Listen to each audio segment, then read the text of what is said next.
ሌሎችንም ታላላቅ ዘማሪያንን ጋብዘው ራሳቸው የካቲት 14 እስከ የካቲት 16 የካቲት 14 ቅዳሜ 15 እሁድ 16 ደግሞ ሰኞ ነው የሚሆነውና በዚህ በዓል እንድትገኙ በቅድስት ቤተክርስቲያን በእናታችን በቅድስት ኪዳነ ምሕረት ስም ጥሪያችንን እናስተላልፋለን።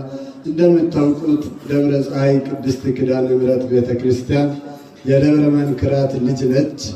ደብረ መንክራት ወልዳ ያሳደገቻት ለቁም ነገር ያበቃቻት ነች ደብረ ፀሐይ። ምክንያቱም በዚህ በሪሳ አድባራት ወገዳማት ደብረ መንክራት አቡነ ተክለ ሃይማኖት ገዳም ደወል ቤት ቢሮ ተብሎ በሚታወቀው ቦታ ላይ በየወሩ 16 ቅድስት ኪዳነ ምሕረት ቅዳሴ ይቀደስ ነበረ።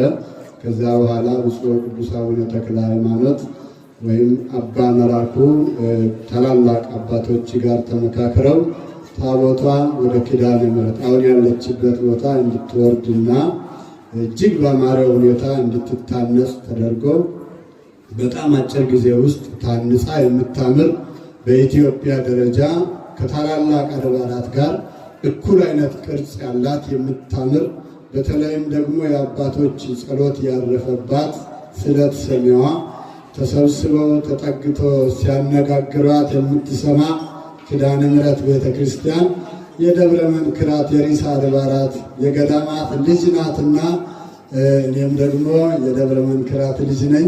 ሁላችንም እዛው አካባቢ ያለን ሁላችንም የደብረ መንክራት የሪሳ አድባራት ወገዳማት ልጆች ነን።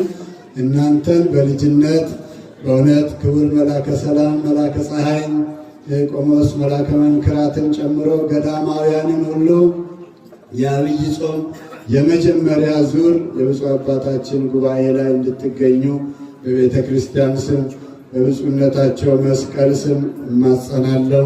እግዚአብሔር ይስጥልኝ።